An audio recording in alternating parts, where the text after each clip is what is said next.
Welcome back to my channel. As you can see from the title, ang video na to ay isang Makati Central Square UKAY-UKAY haul.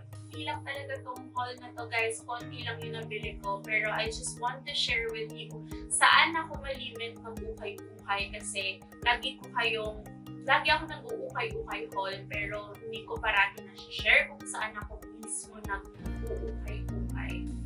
So, kung hindi nyo pa alam, ang Makati Central Square, isa siya sa pinakasikat, if not pinakamasikat ukay-ukay na lugar dito sa Makati. And mahahanap nyo siya sa Pasong Tamo, malapit lang po siya sa Walter Mart, Makati. So guys, kasabay ng haul ko, mag-share lang ako ng simple tips in case gusto nyo mag-ukay-ukay. Okay guys, so, ang main entrance ng Makati Central Square ay sa Pasong Tamo. May dalawang entrance yun doon. Pero kahit anong entrance doon sa dalawa, ang pasukan mo, may makikita ka kaagad na ukay-ukay shops.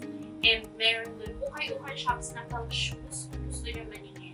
Pero meron din doon ukay-ukay shops na pang bag. And actually, if I'm not mistaken, nag-iisa lang siyang ukay-ukay shop doon na talagang bag lang yung tinda niya. Ang dami ko nang nabili doon.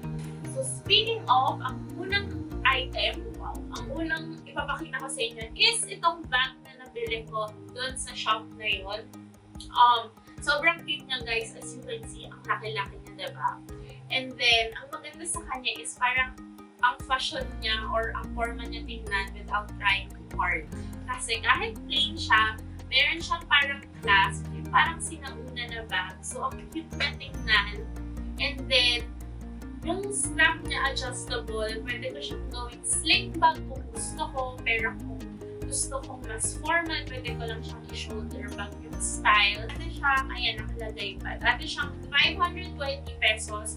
Pero yun nga, nagbabagsak presyo sila. 60% off sila. And tinawaran ko pa, so nakuha ko siya ng 200 pesos. Guys, katulad niya ng sabi ko, sobrang maraming ukay-ukay stores doon.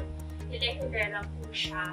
So, tingnan niyo po talaga as much as possible lahat ng stores. Pero huwag kayong ma-overwhelm kasi sa isang hilera na papasukan niyo, marami na agad doon. Look around. Kasi katulad ko, may favorite ako pinupuntahan. Sa hilera din yun sa dulo.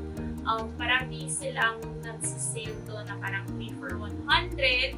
Speaking of which, naka-jackpot din ako ng day na yun kasi naipakita ko sa inyo yung 3 for 100 sale nila. And ang nabili ko dun sa sale na yun, nakabili ako ng 3 items kasi 3 for 100 niya.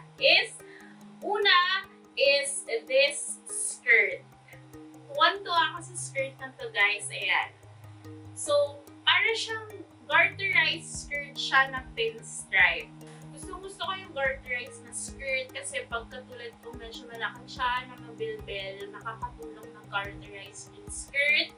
Gusto ko yung fact na yung length niya pwede ko suotin sa work. And dahil pinstripe siya, medyo corporate yung dating ng skirt. Yung second ko na pinili guys is this plain shirt. And alam ko nagtataka kayo bakit plain shirt.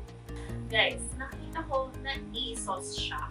And kung nanonood kayo ng international fashion bloggers or vloggers, di ba uso din yung ASOS? Actually, website ata si ASOS, pero mas inclined na bumili yung mga tao abroad than here. So, wala lang, na-miss ako na may ASOS item ako na nabili. Ang huling item na binili ko dun sa tindahan na yon, medyo pinag-isipan ko, pero feeling ko talaga may potential. Ang cute niya is itong old rose na parang top ng picture.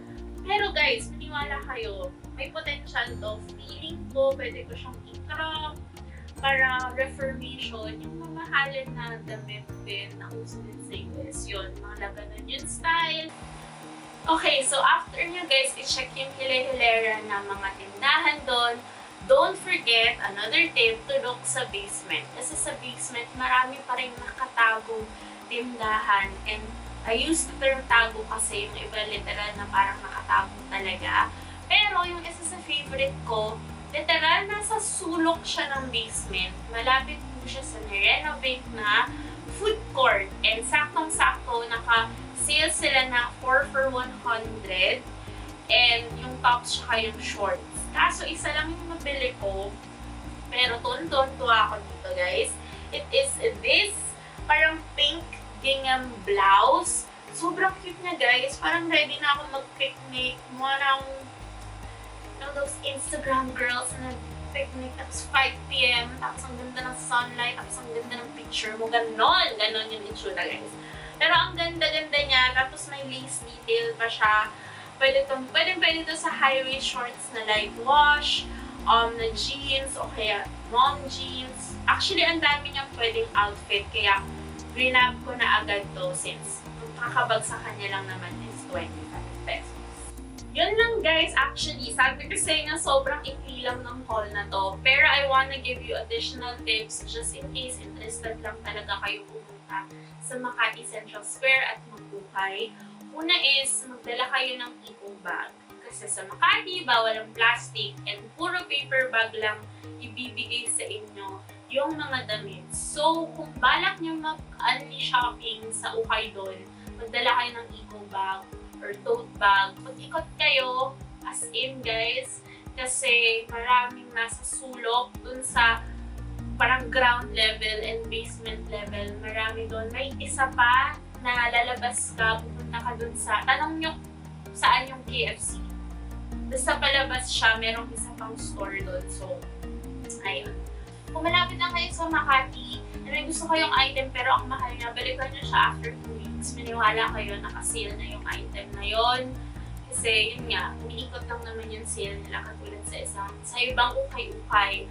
Pero ang average nila is 2 to 3 weeks bago sila nagsisale. Yun lang, guys, sobrang ikli lang nito, pero gusto ko lang i-introduce sa inyo ang Makati Cinema Square or Central Square na pala siya ngayon. Just in case hindi nyo pa napupuntahan or naririnig, although alam ko medyo sikat na ukayan na siya. If you have any other questions, feel free to leave it down below. Kung may iba pa kayong video suggestions or lugar na gusto nyong puntahan natin para mag-ukay-ukay, also comment it down below. And if you haven't already, feel free to subscribe to my channel. I try to upload once a week. And yeah, that is all, guys. Thank you so much for watching this video and I will see you on the next one. Bye!